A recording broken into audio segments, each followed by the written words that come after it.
giving us instructions and putting us on track. So after his wonderful speech, I just wanted to trail behind him so that I could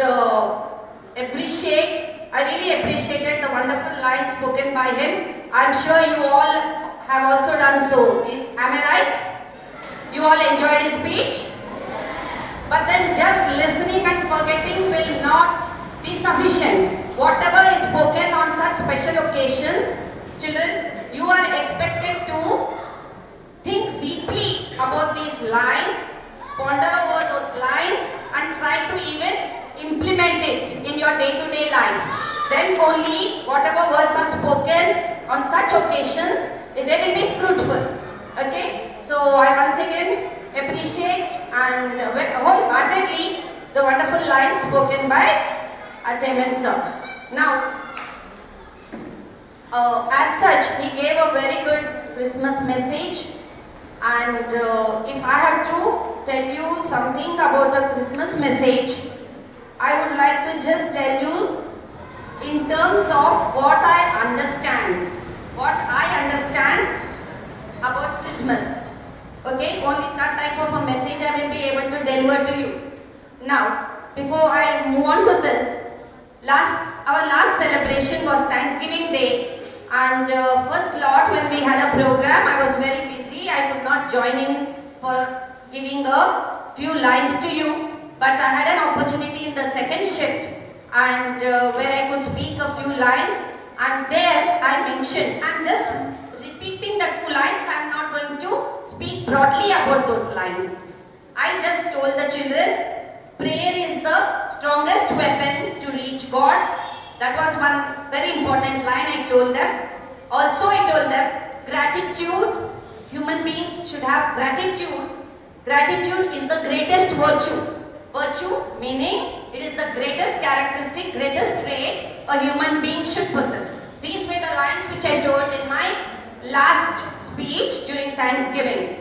Now, today as a Christmas message, I would like to tell you again just 2 lines. But before I go to that, I would like to ask you a question.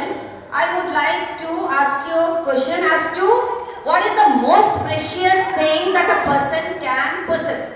What is the most precious thing a human being can have? Anybody? Anybody can guess? Please raise your hand and answer me. Is it money? Is it gold, silver, money, diamonds? Then what? What is the most precious thing a human being can have?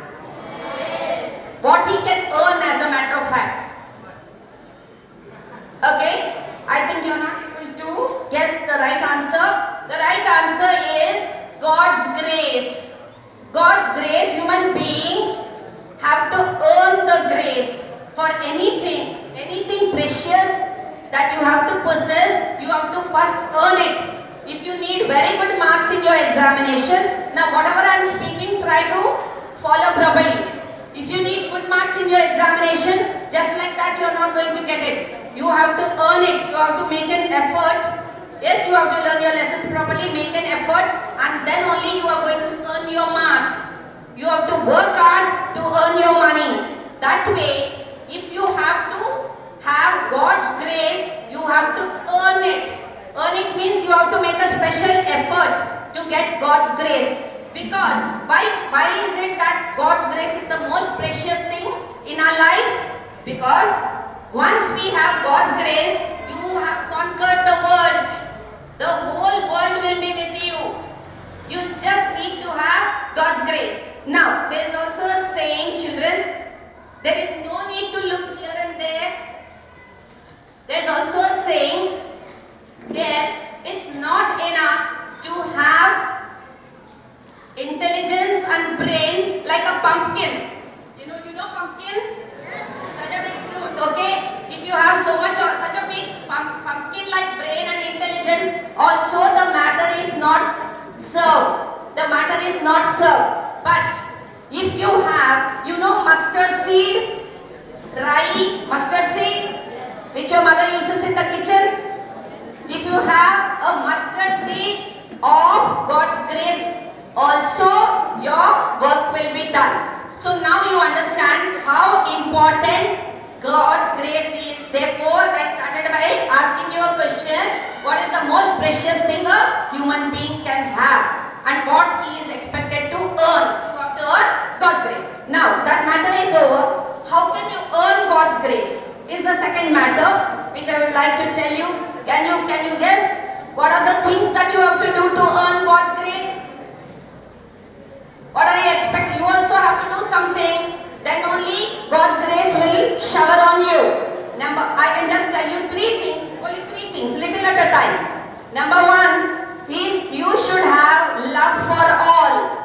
You should love every person that you are associated with. So you know there is also a saying, love thy enemy, right? Even your enemy, you should love him. Love your enemy. It's a very, very difficult thing because these are days where there is too much of enmity. But if you develop this characteristic and trait of loving everyone, that is one sure thing by which you can earn God's grace. The second thing is having compassion for all. Now what is the meaning of compassion? Compassion, again, I can just summarize with two words: caring and sharing. Compassion comprises two important words: caring and sharing. That means that also has a lot of meaning in that. You have to have equal care for everybody around you.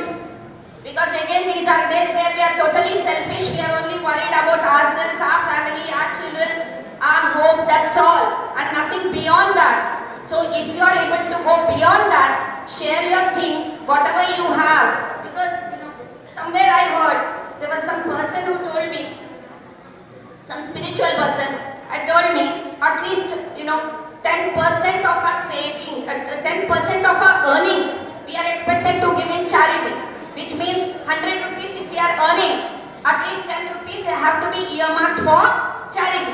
So that is the way it should be. I hope you have understood the meaning of compassion, caring and sharing whatever things you have to share with your friends because you are just students just now. Now, the last thing which I would like to tell you, the last characteristic, the list is endless, but I'm trying to summarize it, is empathy. What is the meaning of empathy? The correct meaning you can open your dictionary and check up. But just now, for you to understand, I can tell you the meaning of empathy is putting ourselves in somebody's shoes. Again, the meaning is, suppose there is a person who is in some type of a pain, maybe a physical pain. Something happened to the body, some problem is there, and the person is suffering, or he may be having a financial pain, having some money problem, whatever. So you have to put yourself in that person's shoes and try to feel the pain. Only when you put yourself in the other person's shoes, you will be able to feel the pain of the other person. But then, these are days, we are moving very fast. We don't have time for anybody.